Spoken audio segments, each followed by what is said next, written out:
ovárica que puede ser causa de varios factores. Ahorita los vamos a ir viendo uno a uno.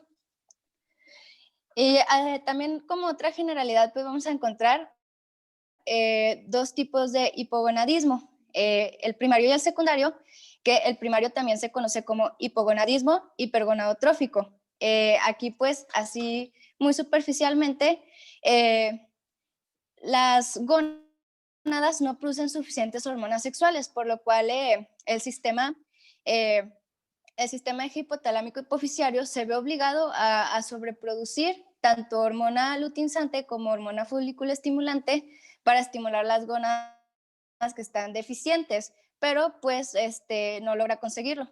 Y mientras en el hipogonadismo central o hipogonadismo hipogonadotrófico, pues aquí el problema está directamente en el eje hipotalámico hipoficiario, ya que, bueno, aquí pues no se secretan las suficientes hormonas para estimular a las gónadas, por lo cual, como no hay un estímulo adecuado para estas gónadas, no se logra producir suficiente testosterona en el caso de los hombres o suficientes estrógenos y progesterona en el caso de las mujeres. Esto es en cuanto a las generalidades, ahorita lo vamos a ver más a fondo, pero eso fue a grandes rasgos. Entonces vamos a comenzar viendo hipogonadismo masculino. Aquí en el hipogonadismo masculino, pues bueno, está caracterizado por una disminución testicular que puede afectar la espermatogénesis y o síntesis de testosterona.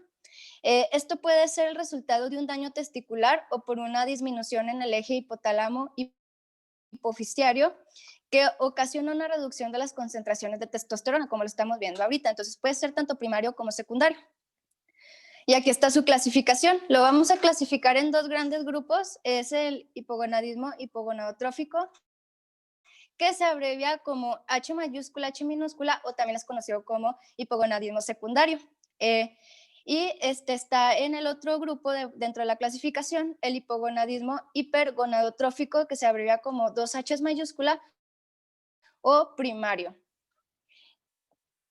Y bueno, así rápidamente les explico que aquí en el hipogonadismo hipogonadotrófico, acá arriba en esta imagen, que es el secundario, pues está aquí, más que nada es cuando hay un nivel, una disfunción en el eje hipotálamo hipoficiario. Entonces aquí les digo, no se secretan como tal la suficiente FSH y LH para estimular a las gónadas, por lo cual pues las gónadas al no ser estimuladas no producen sus hormonas sexuales como tal, en este caso los estrógenos o testosterona.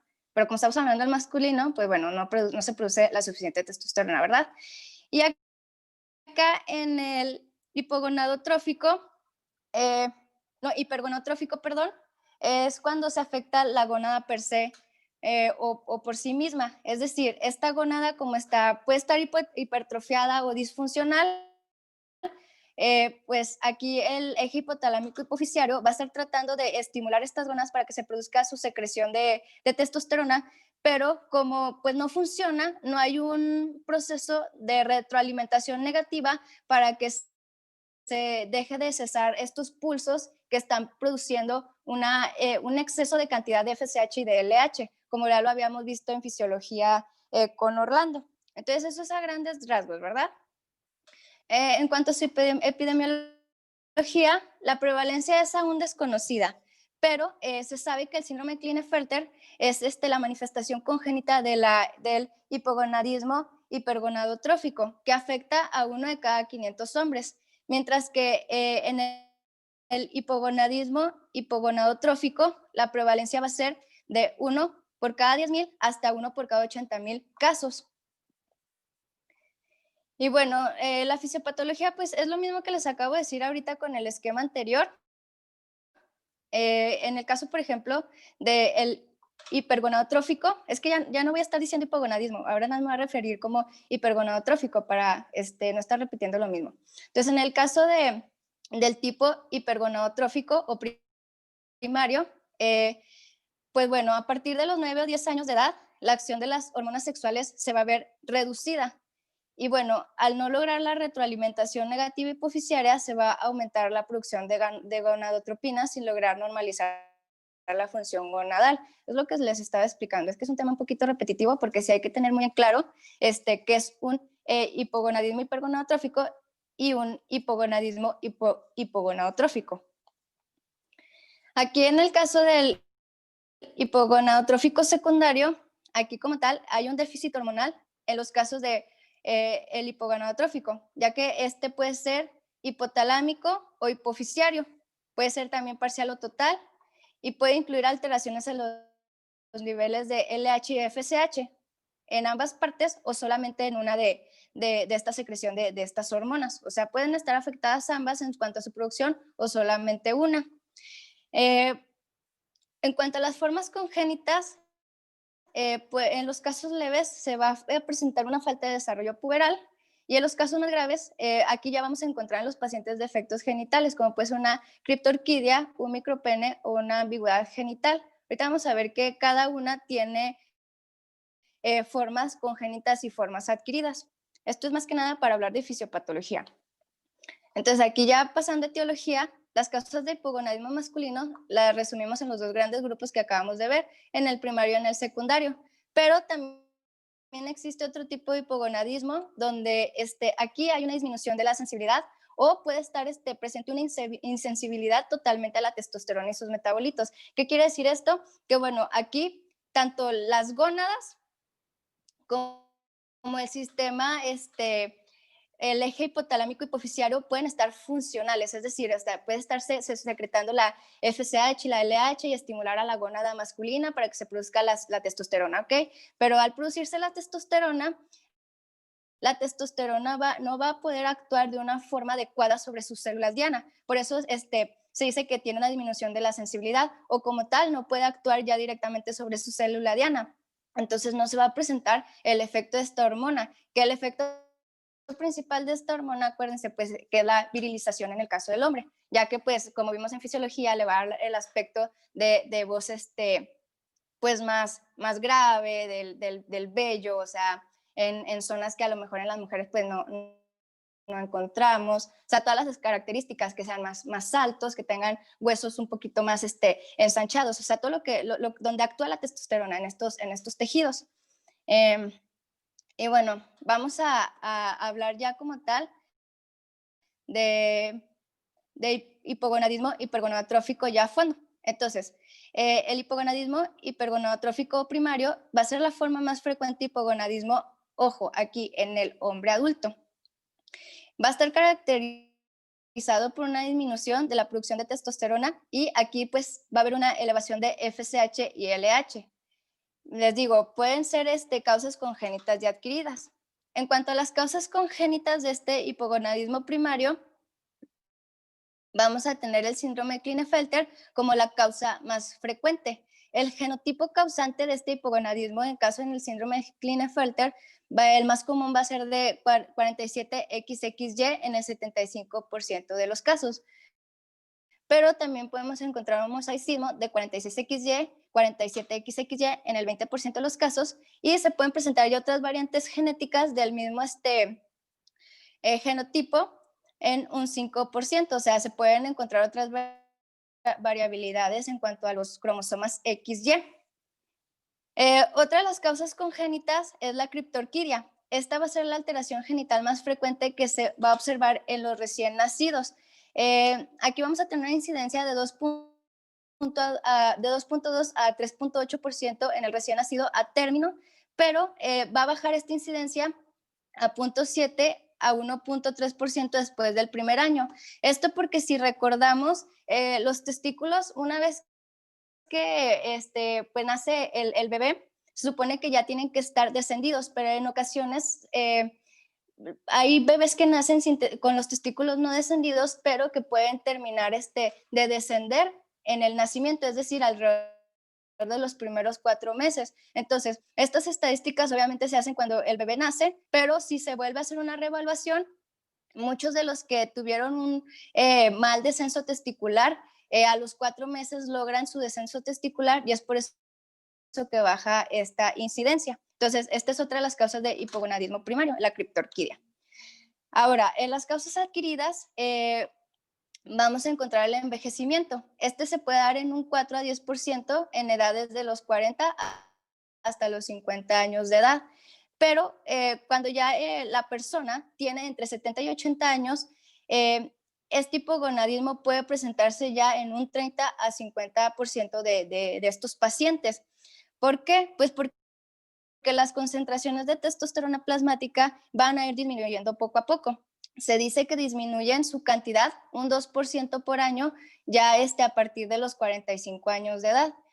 Otras de las formas que pueden contribuir a un hipogonadismo son sobrepeso y diabetes mellitus, que pueden exacerbar el hipogonadismo en los hombres. Otras de las causas que pueden causar hipogonadismo que son adquiridas es la castración quirúrgica, traumatismos, torsión bilateral, orquitis, que puede ser por la infección de parotiditis, o sea, puede ser secundaria a una infección por parotiditis, exposición a agentes gonadotóxicos, en este caso quimioterapia y radioterapia, y autoinmunidad. Y bueno, aquí puse un poquito más grandes estas dos formas porque nos hace un hincapié en la exposición a los agentes gonadotóxicos. Por ejemplo, nos dice que si el paciente es sometido a radioterapia, la radioterapia va a ser dependiente en la función testicular según su edad.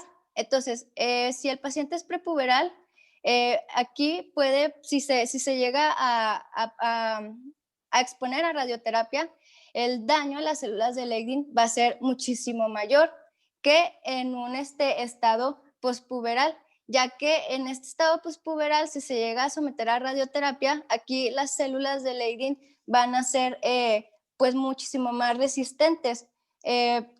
Entonces, pues puede haber una progresión normal de la pubertad a pesar del deterioro severo de la espermatogénesis. Entonces, por eso se hacía un poquito de hincapié en estos agentes gonadotóxicos.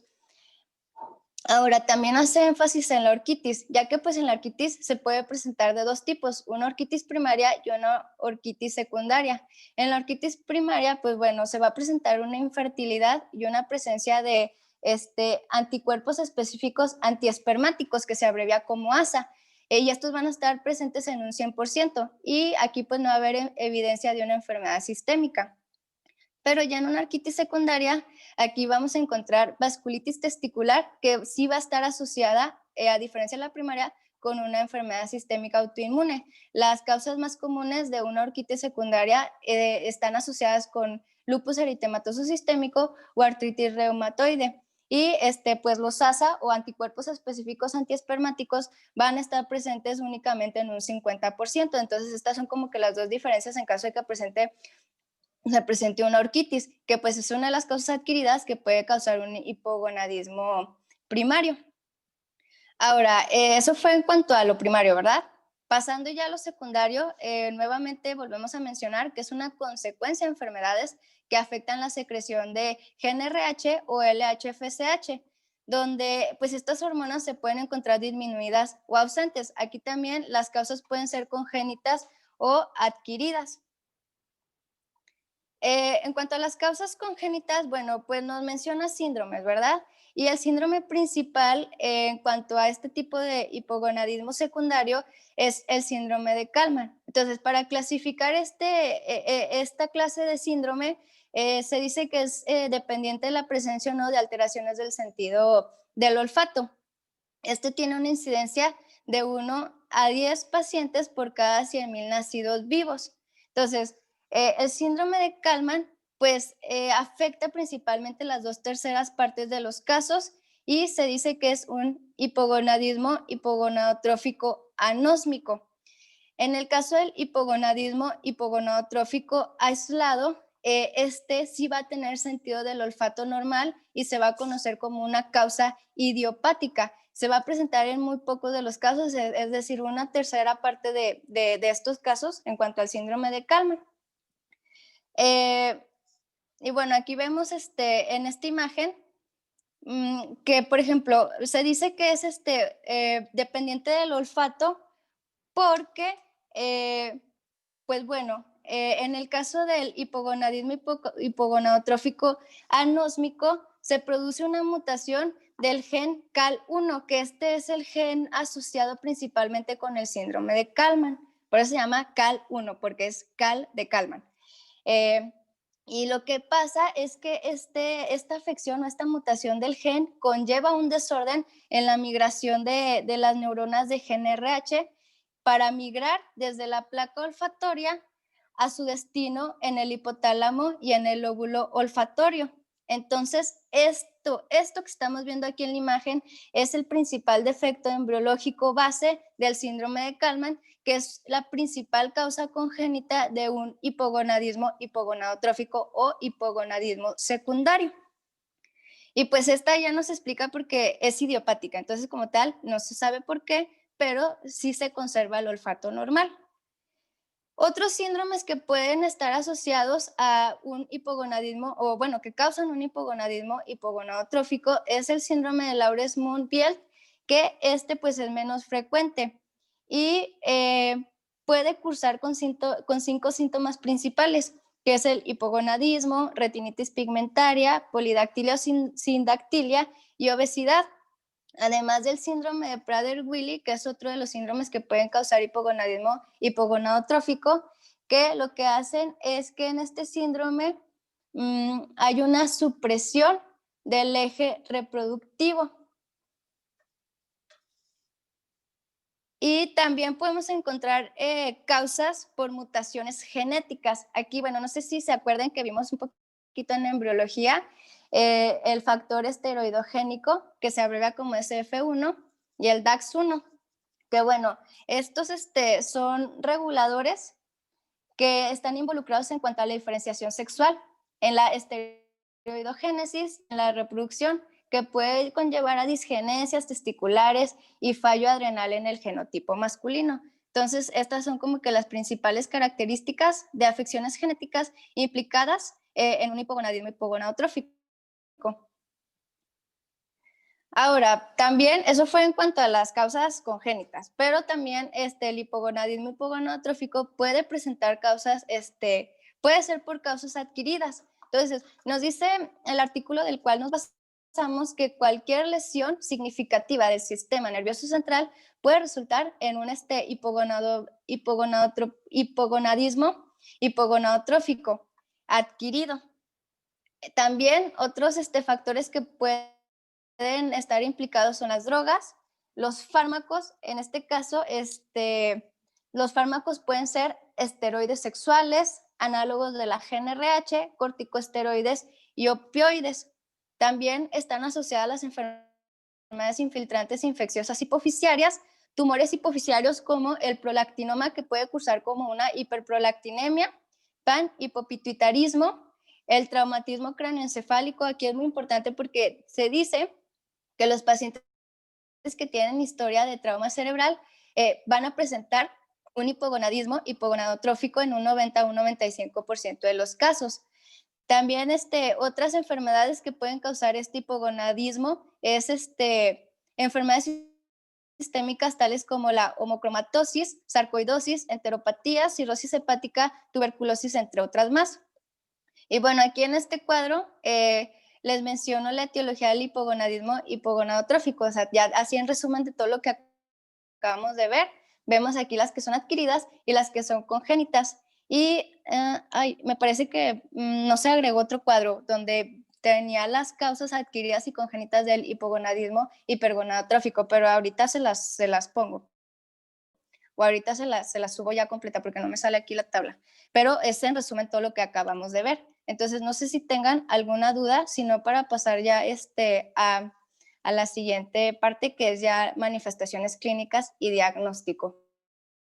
Les digo, en cuanto al hipogonadismo hipogonadotrófico e hipergonadotrófico, pues tiene múltiples causas, o sea, son muchas, pero las que les acabo de mencionar son las principales. No sé si quiera comentar algo, doctor, o quiera agregar algo, me quiera preguntar algo, sino para ya pasar a ver manifestaciones clínicas ya como tal específicas, que es donde mi compañero nos va a hablar de las características morfológicas que se presentan ya en el cuerpo y cómo las podemos identificar. ¿Podrías repetir la definición de hipogonadismo en general? Un hipogonadismo es como tal una falta del desarrollo de las gónadas, a la falta de ese desarrollo de las gónadas no se puede secretar como tal las hormonas sexuales. En este caso, en los hombres la testosterona y en el caso de las mujeres, pues los estrógenos y la progesterona. Entonces, eso es a grandes rasgos en cuanto a la definición de hipogonadismo. O sea, una falta del desarrollo como tal de las gónadas. Bueno, la definición me parece un tanto incierta, porque si te fijas dice, es un estado de menor desarrollo genital, ahí no dice gónadas.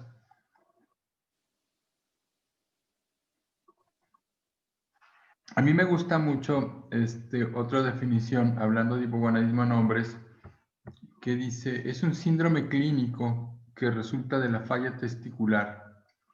Y la falla testicular puede ser de producir niveles fisiológicos de testosterona o bien de producir un número anormal de espermatozoides, que es infertilidad, y que es debido a una falla de uno de los componentes del eje hipotálamo, hipófisis y gónada.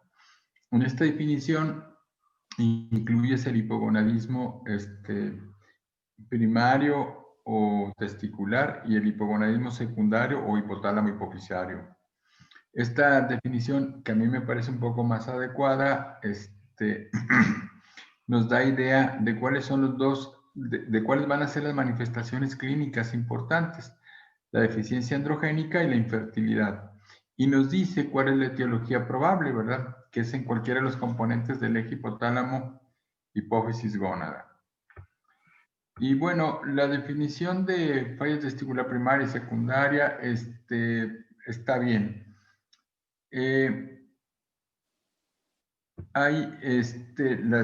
Las características básicas tienen que ver con los niveles de gonadotropinas, pero además tiene una implicación importante ver cuál es el origen. Porque si es una falla testicular primaria, vamos a tener bajos niveles de testosterona y una espermatogénesis alterada. Y cuando tenemos una falla en el hipotálamo hipófisis, podemos tener los bajos niveles de testosterona más bajos niveles de FSH-LH, pero la fertilidad es potencialmente recuperable cuando el problema es hipotalámico hipofisario, porque cuando nosotros tenemos un daño testicular primario, no podemos restaurar en la mayor parte de las veces la función de la fertilidad, pero si tenemos el daño arriba, como en el síndrome de Kallmann, la potencial fertilidad sí es posible. Entonces, eso va a ser por eso es importante hacer la diferencia. Ok, adelante.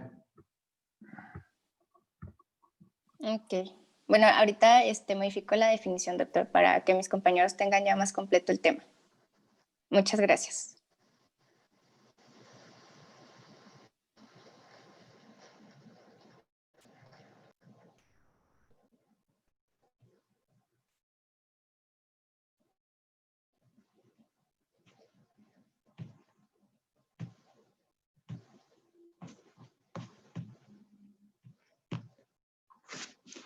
Bueno, vamos a continuar con las manifestaciones clínicas. Bueno, en este cuadro podemos encontrar los signos y síntomas característicos del hipogonadismo de forma general. Pero, a su vez, los primarios o los síntomas de la libido, la disfunción eréctil, la reducción de la masa muscular y de la fuerza, depresión, disminución de la energía como fatiga incrementada y osteoporosis o densidad ósea disminuida. Y por otra parte se mencionan otros índices de testosterona. Esto es un desarrollo incompleto de los caracteres sexuales masculinos, disminución en las erecciones espontáneas, ginecomastia, disminución del vello tanto axilar, púbico, así como también del cabello, disminución en el volumen testicular menor de 5 milímetros, oligospermia, azospermia, fracturas asociadas a traumas menores, disminución en la concentración en la memoria, alteraciones del sueño, anemia, aumento de la grasa visceral, así como también incremento en la masa muscular, disminución en la actividad cotidiana, así como también se mencionan la presencia de sofocones que son muy típicos en la menopausia. Estas son las manifestaciones clínicas en general del hipogonadismo. Ahora vamos a ver las manifestaciones clínicas, pero por las etapas de la vida. Vamos a ver la etapa prenatal, la etapa de la pubertad y la etapa adulta. Comenzando con la etapa prenatal, como ya vimos, la deficiencia de andrógenos o la resistencia a los andrógenos durante esta etapa de la vida nos va a dar lugar a un desarrollo genital anormal. Este puede ir desde hipospadias hasta genitales externos femeninos con testículos intraabdominales, que son las llamadas mujeres XY. Estos pacientes se dice que pueden ser diagnosticados fácilmente a una edad temprana debido a que sus genitales externos van a ser claramente anormales, pero hay otros pacientes que van a pasar desapercibidos y van a ser los pacientes que se encuentran en los extremos del espectro fenotípico. ¿A qué me refiero con esto? Son los pacientes que tienen disminuciones en andrógenos muy leves, los pacientes pues muy afectados que pues son los que les mencionaba, que van a tener los genitales externos femeninos con testículos intraabdominales. Por lo cual, pues estos van a pasar desapercibidos hasta la etapa de la pubertad, que van a acudir a la consulta médica debido al retraso del desarrollo puberal en los hombres fenotípicos o a la amenorrea primaria en las mujeres XY. Esto es en cuanto a la etapa prenatal.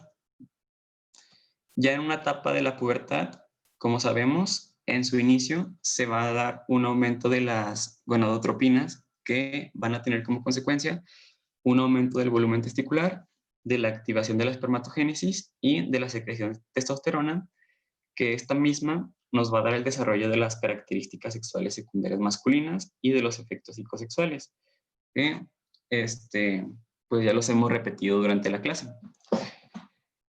En esta etapa de la vida se puede ver afectada de dos formas diferentes. Los pacientes que tienen deficiencia androgénica grave y los pacientes que tienen deficiencia androgénica leve. Los que tienen una deficiencia androgénica grave van a ser pues los que van a tener las características clínicas de disminución en los testículos, criptorquidia, ginecomastia, una voz más aguda, falta del cierre de las epífisis, hábito econoide, infertilidad, sarcopenia, disminución en el deseo sexual. Y los pacientes con deficiencia leve se dice que van a ser los pacientes con síndrome de Klinefelter, donde el desarrollo de la pubertad puede ser incompleto o retrasado y también va a tener manifestaciones clínicas, pero de una manera más leve.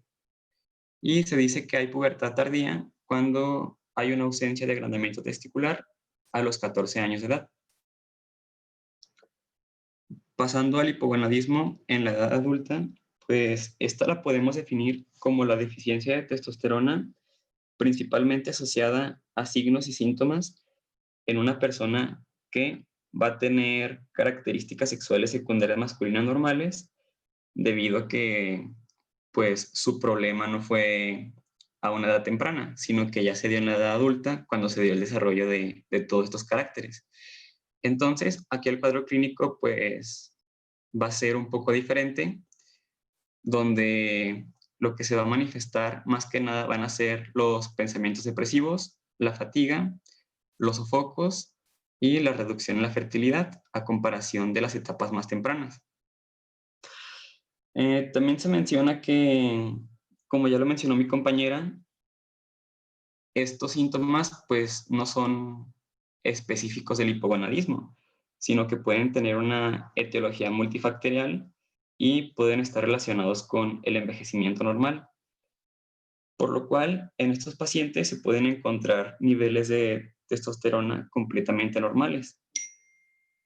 Y bueno, la confirmación de una sospecha clínica debe de hacerse mediante pruebas hormonales obligatoriamente en la edad adulta. Y bueno, estudios han demostrado que hay un nivel umbral de testosterona en el cual al sobrepasar este umbral es cuando se van a dar en mayor cantidad las manifestaciones. Este umbral lo vamos a ver más adelante, pero adelantándonos un poco, se dice que va a ser a partir de los 300 nanogramos. Ya por debajo de los 300 nanogramos podríamos empezar a diagnosticar a un paciente con hipogonadismo. Pero es también importante mencionar que no en todos los pacientes va a ser igual. Cada paciente puede tener un diferente nivel de umbral de testosterona, por lo cual pues va a ser necesario un estudio más a fondo para poder diagnosticarla. En cuanto a las comorbilidades asociadas, se menciona que las comorbilidades van a provocar tasas de hipogonadismo más altas que en la población general. De las que vamos a hablar va a ser de la enfermedad cardiovascular, de la diabetes, de la obesidad y síndrome metabólico y de la osteoporosis. En cuanto a la enfermedad cardiovascular, pues se ha encontrado que los hombres tienen un mayor riesgo de enfermedad cardiovascular a comparación de las mujeres. Esto por el papel de la testosterona, ya que el tejido vascular va a contener receptores de andrógenos.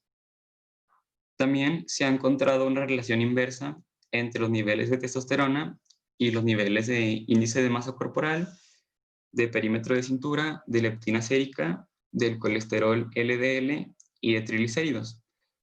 ¿A qué me refiero con esto? Que a niveles menores de testosterona, pues vamos a encontrar pacientes más obesos o con mayor enfermedad cardiovascular.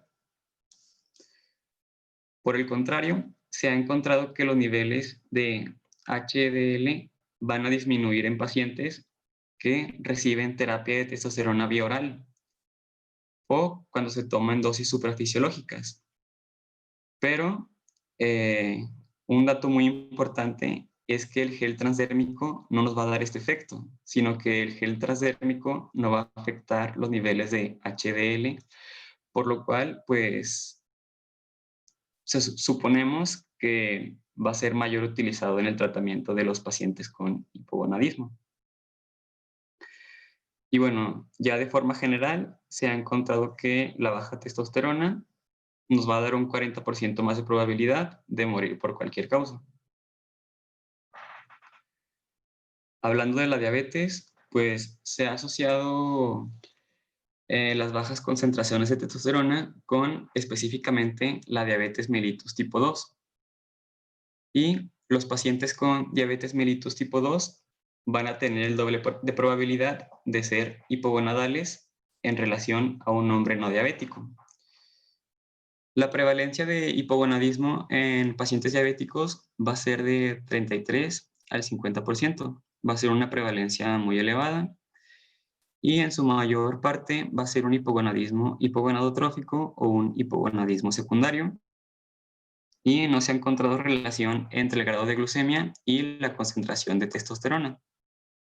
Otro dato importante es que la proteína C reactiva va a estar marcadamente elevada y su valor se va a encontrar el doble en los pacientes con diabetes mellitus tipo 2 hipogonadales en comparación con los pacientes con diabetes mellitus tipo 2 eugonadales.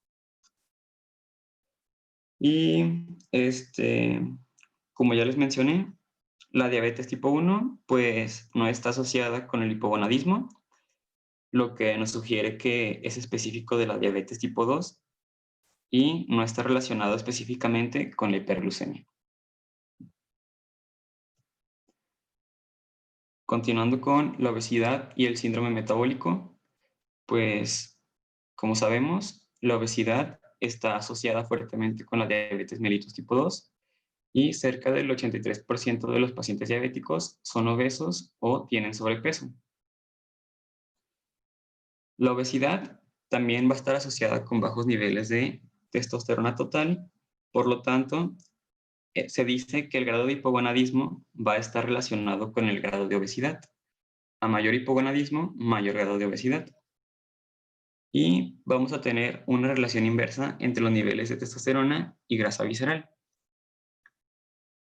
Como ya sabemos, los elementos del síndrome metabólico, pues principalmente es la obesidad central y otros factores como la hipertensión, la reducción del colesterol HDL, aumento de los triglicéridos mayores de 150 y la glucosa plasmática en ayunas mayor de 100. Todo esto, como ya lo hemos visto en las diapositivas pasadas, está relacionado con la concentración de la testosterona. Y también es importante mencionar que el tejido adiposo va a afectar los niveles de testosterona al aumentar la aromatización de la testosterona a estradiol. Esta aromatización pues va a provocar niveles reducidos de testosterona y el estradiol producido va a tener un efecto pues similar a la testosterona y va a proporcionar una retroalimentación negativa en el eje hipotálamo hipófisis gónada que al seguir esta retroalimentación negativa pues se va a ir reduciendo aún más la testosterona, por lo tanto pues la adiposidad nos va a conducir potencialmente al hipogonadismo, que a su vez promueve mayor adiposidad. O sea, es como un círculo vicioso.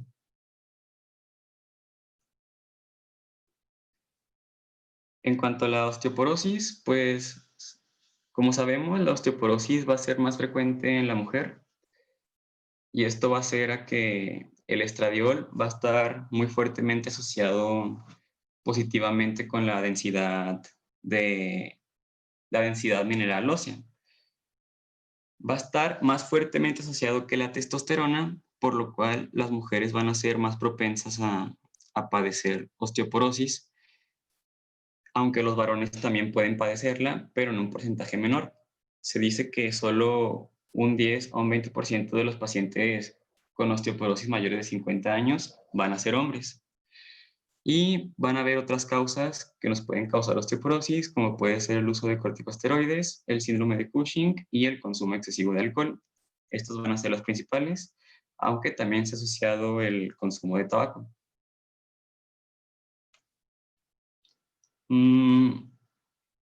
Bueno, ya vamos a pasar al diagnóstico. No sé si tengan alguna duda o algo que quieran aportar hasta ahorita. Déjame te pregunto, de las comorbilidades que nos acabas de mencionar, incluyendo la osteoporosis, quizás valga la pena que nos aclares. ¿Hay comorbilidades que están asociándose positivamente a la frecuencia o a la presencia de hipogonadismo en el hombre? Pero osteoporosis es consecuencia del hipogonadismo en el hombre, ¿así es? Sí. Porque lo que es obesidad, síndrome metabólico y diabetes, sí es verdad, son dos condiciones que están asociadas a un mayor riesgo de tener hipogonadismo en los señores. Sí, doctor. Ahora déjame les pregunto, ¿se nos va a acabar la sesión ahora a los 40 minutos o todavía tenemos tiempo? No, hoy no se va a acabar. No, doctor, hoy es ilimitado. Bueno, está bien. ¿Tienen tiempo hasta las 10 de la noche? No es cierto. Bueno, no tan ilimitado. Ok. Déjenme les comparto dos cosas. Ya vamos a pasar al... no. Termina lo del diagnóstico y ahorita les comparto 2 o 3 detalles que a lo mejor aclaran un poco las cosas. Adelante, por favor.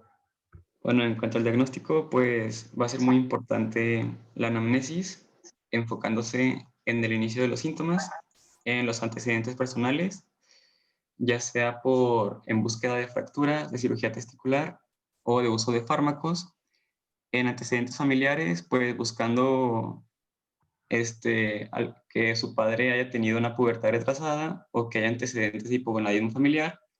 Y también va a ser importante pues investigar sobre su historia sexual, ya sea la frecuencia del coito, su deseo sexual o si tiene presencia de erecciones matutinas espontáneas.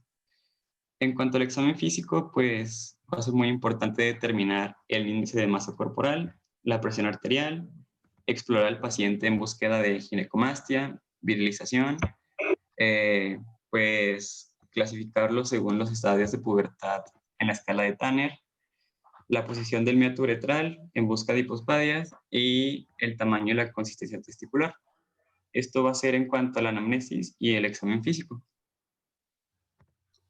Y bueno, en los pacientes en los que encontremos signos y síntomas asociados a hipogonadismo, pues va a ser muy importante realizar una medición de los niveles de testosterona total.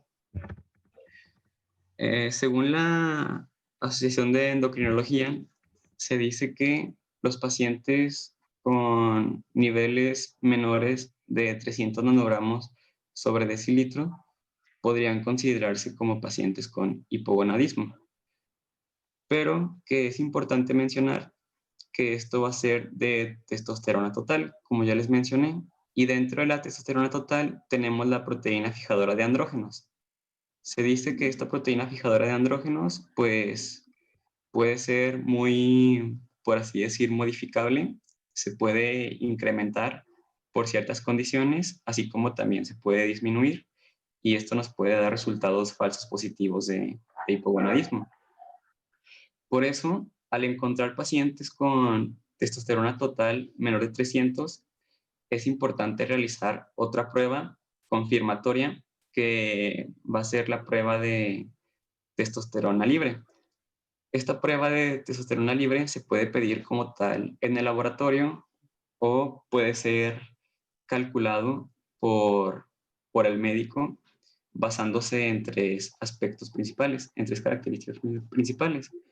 Uno es la albúmina, otra es la proteína fijadora de andrógenos y otro es la testosterona total.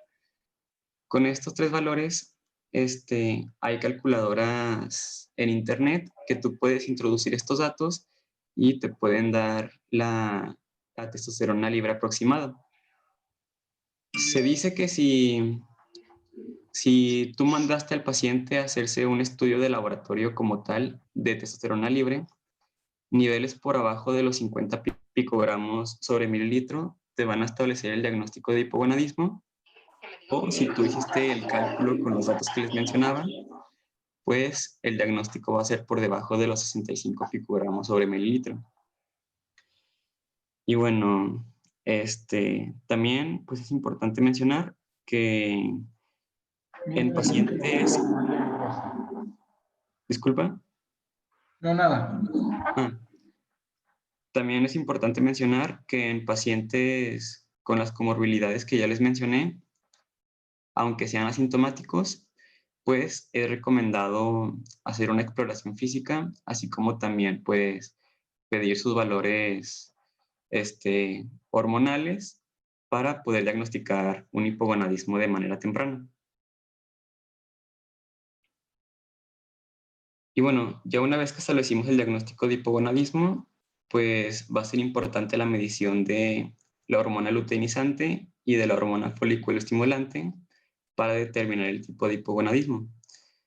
Si tenemos niveles elevados de estas hormonas, pues se va a sugerir el diagnóstico de hipogonadismo primario.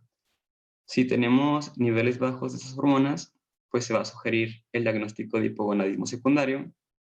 Y si tenemos niveles normales con baja testosterona, también se va a sugerir un hipogonadismo secundario. Una vez que ya diagnosticaste hipogonadismo secundario, debes de obtener los niveles de prolactina porque pues posiblemente puede ser debido a un prolactinoma, que es de los tumores más frecuentes que pueden afectar a la hipófisis. Y también van a ser importantes los estudios de imagen, como la resonancia magnética, sobre todo donde tengamos casos de testosterona menores de 150 nanogramos sobre decilitro. Y el cariotipo va a ser útil en adolescentes jóvenes u en hombres infértiles con hipogonadismo primario, sobre todo para descartar el síndrome de Klinefelter. Y también traigo las pruebas dinámicas, doctor. No sé si todavía se usen o si sean importantes de mencionar.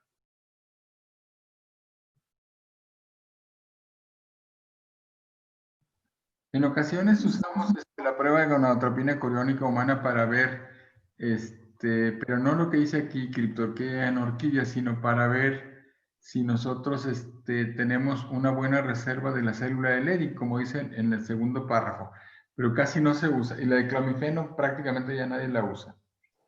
Ok. Entonces, pues el diagnóstico va a estar dado por lo que les mencioné en todos los casos, ¿verdad? Ujú.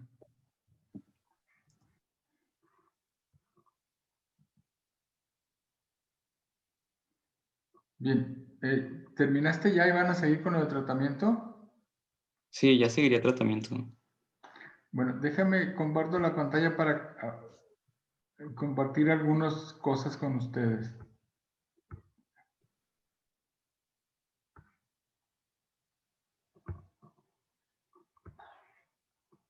Mm.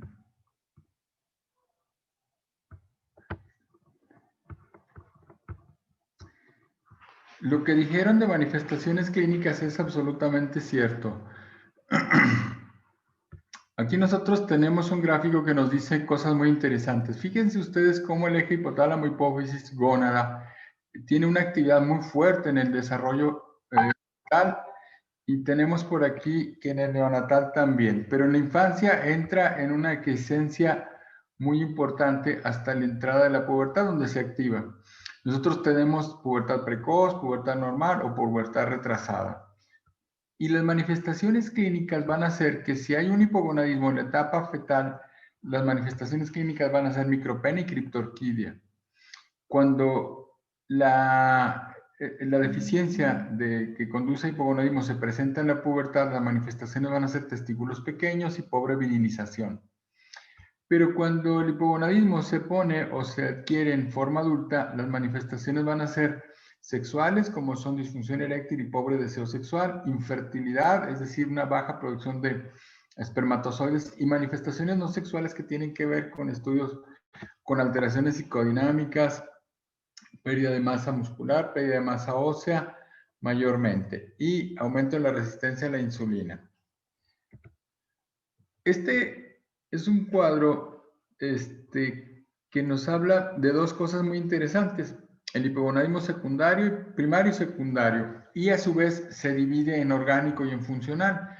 En orgánico, pues tenemos una alteración estructural irreversible, y en la funcional podría ser reversible.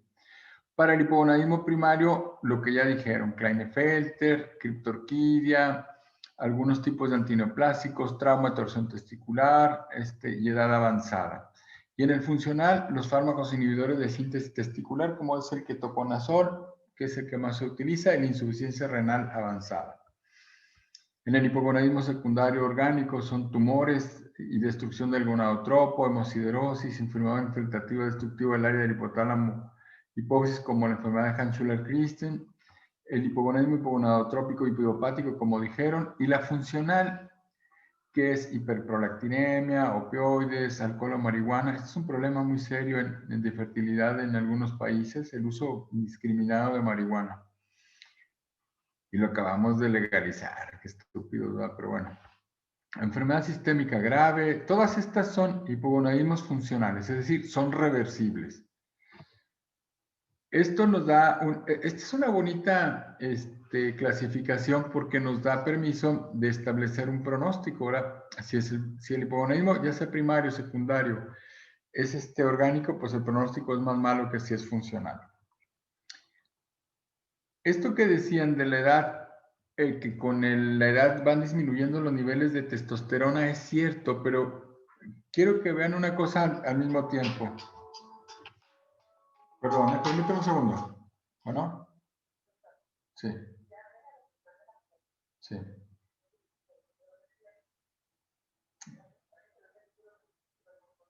Bueno.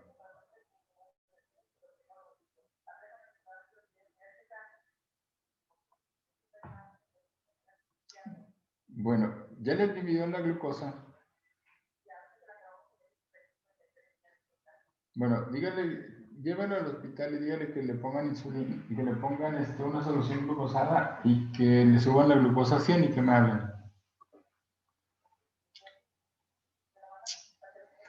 Sí, cómo no. Se va.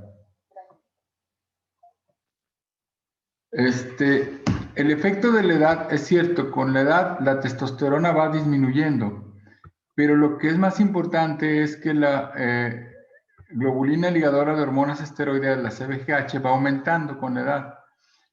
La consecuencia neta es que la disminución de testosterona es más importante en la fracción libre que en la fracción total, porque si ustedes se fijan, al aumentar la CBGH, no corresponde la disminución de la testosterona aquí con la disminución de testosterona libre. Y hay que recordar que la hormona libre es la que lleva a cabo el efecto. Otros andrógenos también disminuyen, como la de dihidroepiandrosterona sulfatada y no sulfatada. Pero lo que quiero que vean ustedes ahora es este estudio muy interesante que se hizo con medición de testosterona total y calculada con una fórmula que desarrollaron en los Países Bajos. Y vean ustedes qué amplio son los intervalos de percentiles. A través de la edad hay un rango muy importante de decir quién es normal y quién no es normal. Entonces, una medición de testosterona por lo general no va a ser suficiente como para que podamos establecer el diagnóstico seguro de hipogonadismo en un señor, porque existe una amplia variación de testosterona. Por eso se recomienda que cuando menos 2.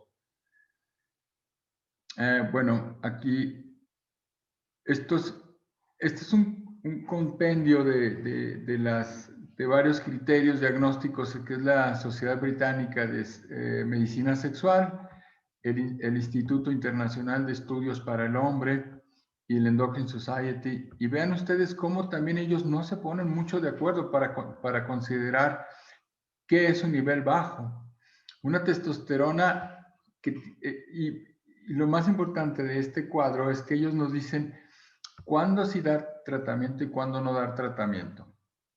Por ejemplo, si yo tengo síntomas y signos inequívocos de testosterona y en un nivel bajo, el nivel bajo va a ser este. Una testosterona de 8 a 12 nanomoles podría ser tratamiento. Si es mayor de 12, no requiere tratamiento para la British. Y la testosterona libre, para que sea indicativa de tratamiento, pues son menos de 180 para la Sociedad de Medicina Sexual Británica. No está tan fácil establecer quién tiene hipogonadismo en un adulto, en un señor adulto. En donde sí están mucho de acuerdo, es decir, quién no debe de tener un tratamiento, y son básicamente estas gentes. Los que no tienen síntomas: cáncer de próstata, deseo de fertilidad, un hematocrito mayor de 54 o una insuficiencia cardíaca clase 4, perdón, aquí me fui. Y tener un nódulo prostático o un antígeno prostático mayor de esto. Una contraindicación relativa: más de 65 años, tener VIH positivo, bajo peso, tener diabetes. Y aquí, en estos casos, podría darse tratamiento en ocasiones por 6 meses y valorar este beneficio explicando los riesgos potenciales. El problema es que no tenemos síntomas muy, muy adecuados y específicos. Por ejemplo, los síntomas muy específicos son estos son los sugestivos, y estos que podrían estar asociados, pero no son tan específicos. Entonces, hacer el diagnóstico de hipogonadismo en un hombre de edad avanzada no está tan fácil. Y ahorita que hablabas de que estaba asociado, que si el síndrome metabólico puede estar asociado o no a hipogonadismo, bueno, aquí nosotros tenemos un grupo de 2.395 sujetos que tenían sobrepeso, y vean ustedes cómo con el cambio de peso, mientras más peso se pierde, más altas concentraciones de testosterona se obtienen al final del estudio. Es decir, es una causa reversible el síndrome metabólico y la obesidad. Y aquí se demuestra en este estudio del 2013, ya viejito, en el estudio europeo del hipogonadismo en sujetos de edad avanzada, que aquí se demuestra fácilmente que cuando yo pierdo peso, aquí está donde estoy perdiendo peso, en porcentaje, aumentan mis concentraciones de testosterona. Y cuando voy ganando peso, voy perdiendo mis concentraciones de testosterona. Adicionalmente, nosotros al perder peso, tenemos una disminución importante en el cambio de la globulina transportadora de hormonas sexuales y por lo tanto voy a tener mayor concentración de testosterona libre. Entonces, la obesidad y el síndrome metabólico sí se asocian a hipogonadismo, pero es reversible. Y bueno, creo que eso era todo ya lo que les quería comentar. Adelante.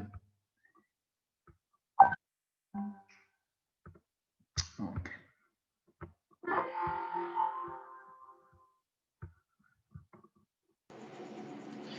Ok, déjame compartir.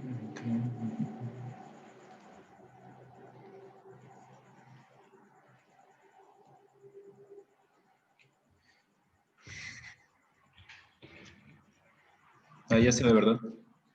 Ya. Ok. Continuando con el tratamiento. Bueno, mencionaban que la terapéutica a seguir era la terapia de reemplazo hormonal con testosterona. Y mencionaba también que la testosterona corrige el cuadro clínico, las manifestaciones en el primero o el segundo mes después de empezar a dar tratamiento, pero su restitución total puede tardar bastante tiempo, ya que este tipo de tratamiento pues no se administra por un periodo de tiempo, sino que puede tardar por el resto de su vida o por mucho tiempo la administración de testosterona.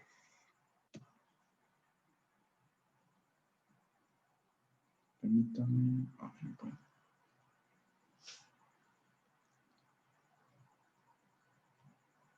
Bueno, entonces tenemos la terapia de reemplazo hormonal con testosterona tiene varias metas. La primera es alcanzar una testosterona total de valores entre 400 a 700 nanogramos sobre decilitro. Otro punto que debemos alcanzar, otra meta, es que el paciente tenga mejoría de sus síntomas o signos o síntomas. Otra es producir, mantener la virilización. Otra es optimizar la densidad ósea y prevenir osteoporosis, lo que nos había comentado ya José Ángel. Y el último punto, también lo comentó el doctor al inicio de la clase, que este tratamiento puede restaurar la fertilidad en caso de hipogonadismo hipogonadotrófico.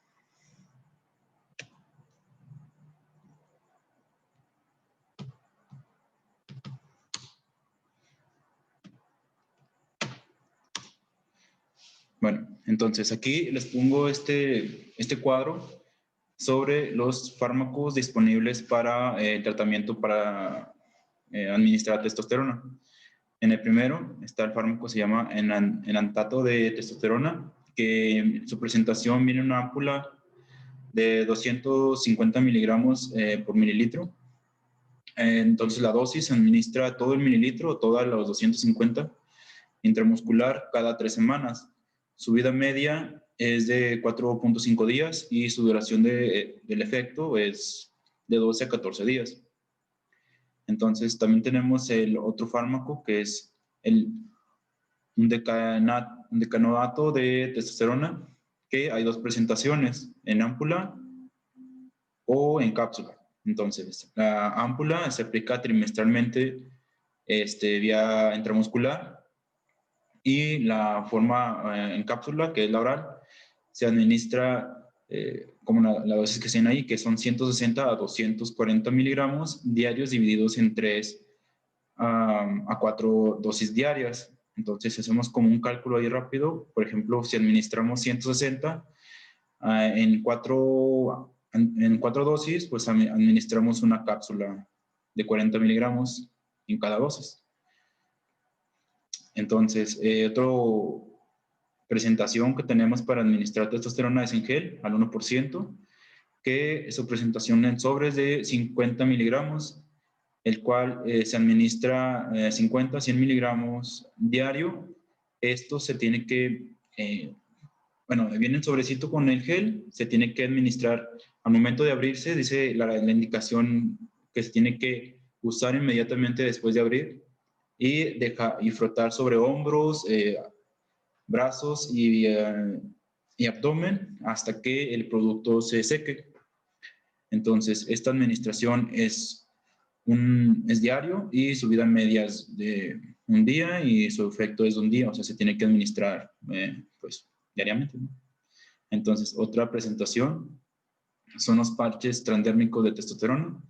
Son parches de 5 miligramos, se administra, o la dosis es de 1 a 2 parches cada 24 horas y su vida media es de 1 y también su duración del efecto es de un día. Entonces, como todo tratamiento, debemos tener precauciones y hay efectos adversos.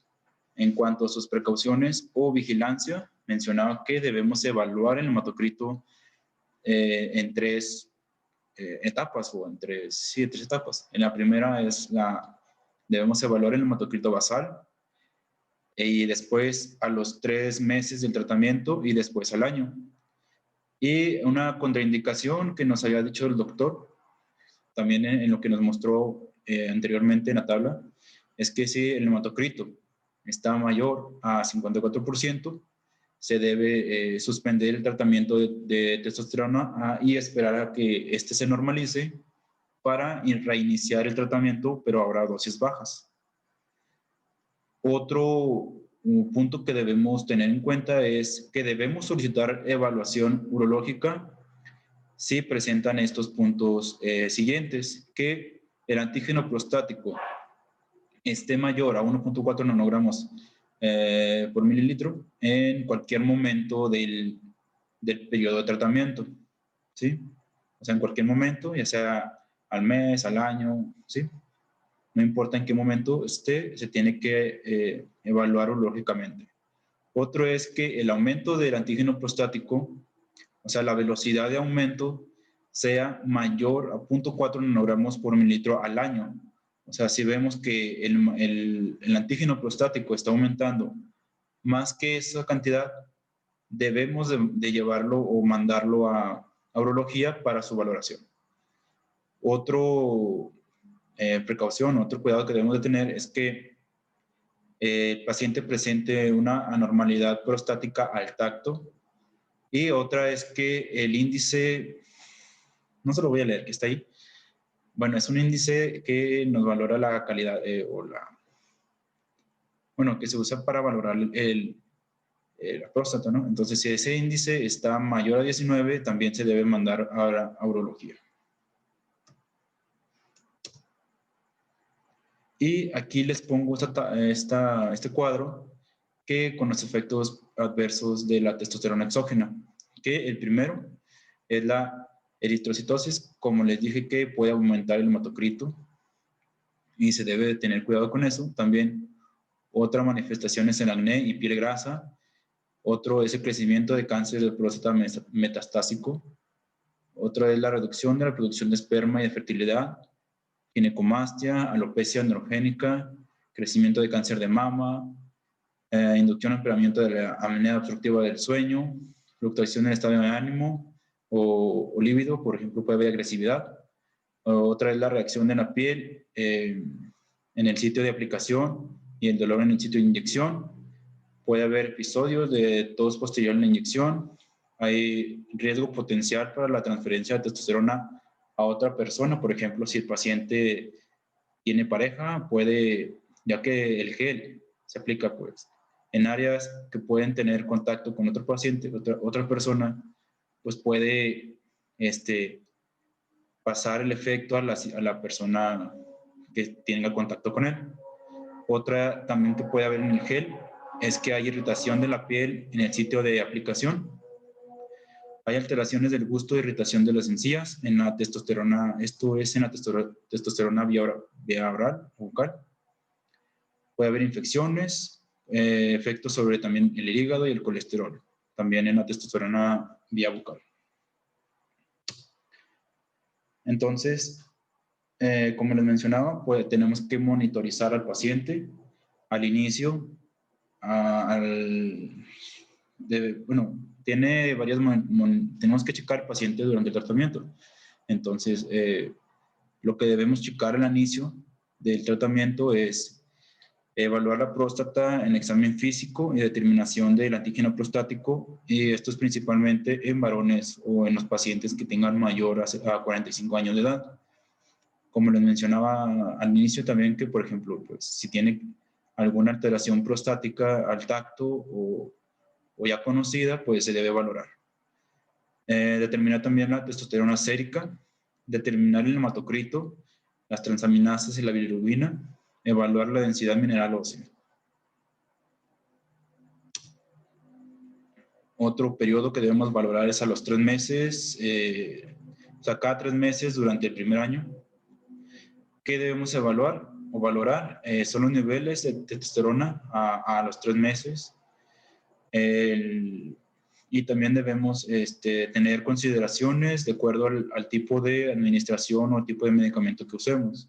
Por ejemplo, el primero, que es el enantato de testosterona intramuscular, que debemos hacer es medir a mitad del intervalo entre una inyección y otra los niveles de testosterona. También un decadenato de testosterona intramuscular también debemos medir justo antes de cada inyección. En los parches debemos medir a los 3 a 12 horas posterior a su aplicación para ver algún tipo de reacción, mencionaban. Tabletas bucales, medir inmediatamente previa a la aplicación o posterior a la misma. La presentación en gel debemos valorar después de una semana de uso, y también medir en cualquier momento del tratamiento. Otro es la revisión prostática y determinación del antígeno prostático, determinar el hematocrito y determinar efectos adversos de la testosterona. O sea, siempre debemos estar al pendiente de ese tipo de pacientes por sus altas efectos adversos. Y otro periodo que debemos también seguir evaluando al paciente es al año y cada 2 años. Al año, ¿qué debemos hacer? Es la revisión prostática y del hematocrito, evaluar efectos adversos de la testosterona. Y a los 2 años hay que hacer la revisión de la densidad mineral ósea.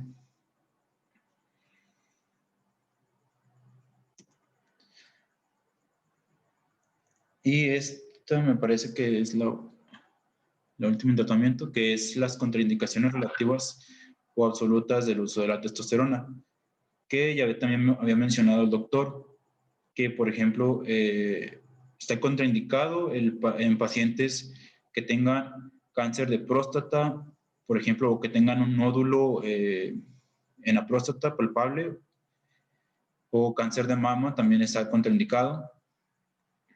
También hay contraindicación, por ejemplo, aquí les pongo cuando hay un nódulo, una ondulación prostática, cuando el antígeno prostático está arriba de 4 nanogramos por mililitro, cuando el hematocrito está arriba de 50%, o si tiene síntomas urinarios graves por la hipertrofia prostática benigna, que, como les había mencionado, que se mide con este índice. O sea, mayor a este índice también está contraindicado porque puedes empeorar el caso o el cuadro del paciente.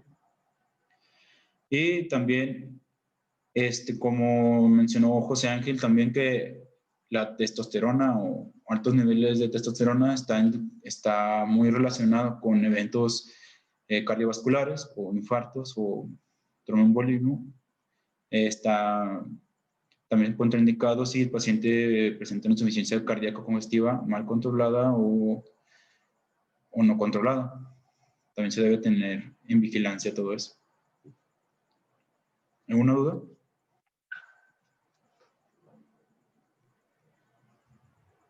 No, bueno, en lo general,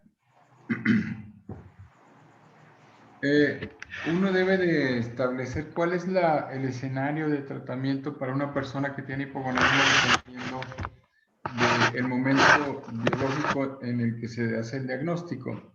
Si es prepuberal o puberal o una persona que ha tenido retrasos de pubertad, es muy importante establecer si el hipogonadismo es orgánico o funcional y si es hipofisiario, hipotalámico o bien si es de testículo. En el caso de que sea un hipogonadismo secundario, central o hipotálamo hipofisario, que los tres nombres están correctos, nuestro objetivo primario es preservar la fertilidad. Y lo que se hace en este caso, que nosotros vamos a tener una persona que tiene, de acuerdo al grafiquito ese que pusimos de la edad, lo que va a tener son testículos pequeños y una pobre virilización. No nos interesa restaurar la virilización rápidamente, lo que nos interesa es restaurar la fertilidad. Entonces, estos sujetos se tratan con gonadotropinas, es decir, se les administra FSH y LH, o gonadotropina coriónica humana.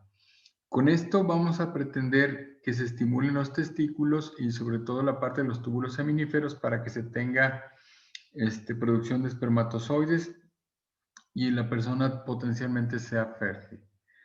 Es muy probable que al momento biológico y cultural del diagnóstico, un chico de 20, 21 años, que es la edad en que se diagnostican, no esté pensando en tener fertilidad, pero es importante obtener un buen número de espermatozoides y posteriormente meterlos en un banco de semen para que en el momento que él desee fertilidad pueda obtener su propia muestra y en un procedimiento de reproducción asistida lograr el embarazo de su pareja. Es muy diferente este escenario al escenario de un chico que tiene micropene o criptorquidia y que se diagnostica al momento del nacimiento.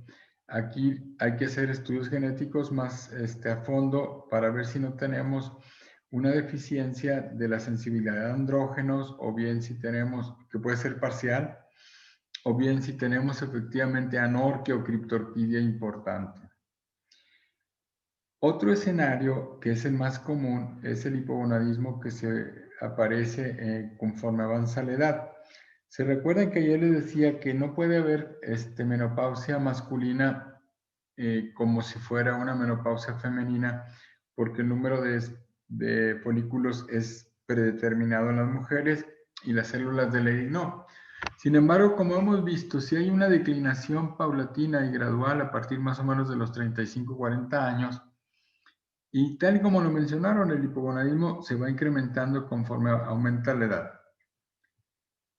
De acuerdo al gráfico que vimos, una persona que está en esta situación ya alcanzó su virilización, ya tuvo fertilidad, pero lo que tiene ahora mayormente son síntomas relacionados con su sexualidad y síntomas generales y alteraciones como sarcopenia y osteopenia.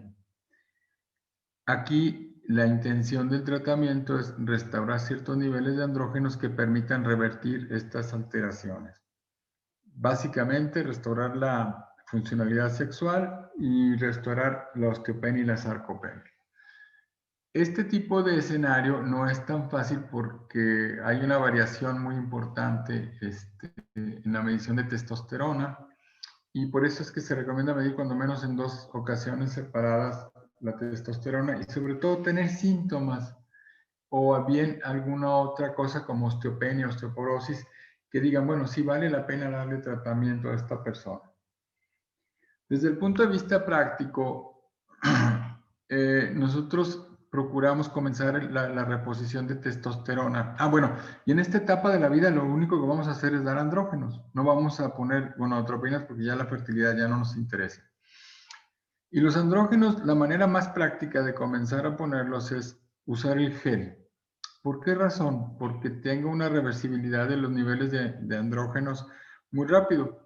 Si yo tengo un efecto indeseable como un crecimiento prostático, un aumento del antígeno prostático específico o un incremento del hematocrito o problemas de circulación, le dejo de poner el sobrecito del gel hoy y pasado mañana ya no tengo niveles altos de testosterona. Una vez que hago esto durante 3 y algunos autores proponen hasta 6 meses y observo que es seguro y que no tengo colaterales importantes, puedo cambiar a la administración de cada 12 semanas de testosterona. Este método es el que más ha demostrado tener niveles de testosterona no tan fluctuantes. Cuando utilizamos las preparaciones de enantato de testosterona, propionato de testosterona, que ya casi no se usa, que son de 250 miligramos, y que el fabricante nos recomienda poner intramuscular cada 3 semanas o cada 4 semanas, lo que obtenemos es que lo que se observa es que se tienen unos niveles suprafisiológicos muy importantes en los primeros 4 a 6 días y posteriormente hay una disminución de los niveles de testosterona a niveles infrafisiológicos. Entonces es una sustitución que no es tan adecuada. Hay para mejorar esta situación que es, en lugar de poner 250, poner 125 o 100 miligramos cada semana. Esto es más latoso porque el paciente se tiene que inyectar cada semana, pero se obtiene menos variaciones en los niveles de testosterona.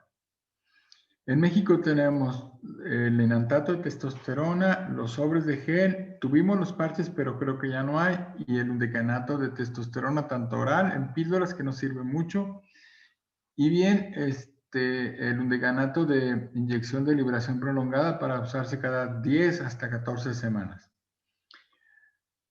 Existen otras maneras de poner la testosterona que son un poquito más complicadas porque requiere una pequeña cirugía, que es la aplicación de un implante subdérmico que también provee buenos niveles de testosterona. Y esto yo creo que va a ser el futuro porque duran 4 a 6 meses con buenos niveles. Sin embargo, lo más práctico, ya les digo, es comenzar un ciclito de 3 o 6 meses para asegurarme que no tengo colaterales con el gel y luego lo migro a una inyección intramuscular de liberación prolongada. Bien, no sé si tengan algún comentario o alguna duda. No, doc. Seguiría hipogonadismo femenino. ¿El día de hoy o mañana?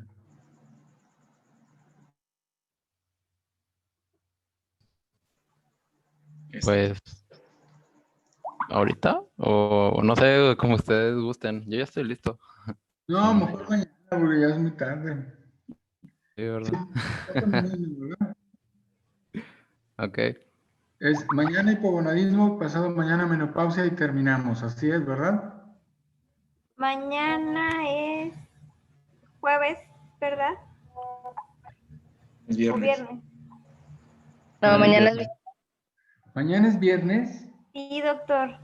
Mañana es nuestra última clase. Oh, no.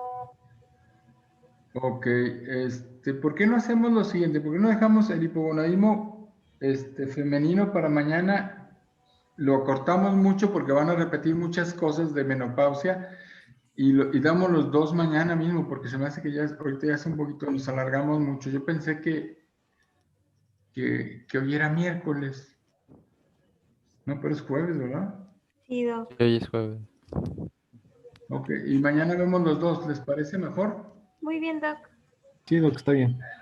Bueno, nos vemos mañana. Hasta mañana. Gracias, doctor. Hasta mañana. Mañana. Gracias, Doc. Bye. Gracias, Doc.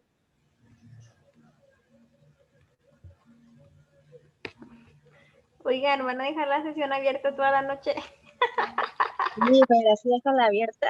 Nah, Hay que arriesgarnos. Yo creo que ya, lo que quiera Dios. ya muere ya. Ay, Luna, no, que muy brinzante, de que no, hay que dejarla toda la noche para aprovechar el boom. No, hija, sí he visto películas de miedo en las que hacen eso. Bueno, pues bye. Bye.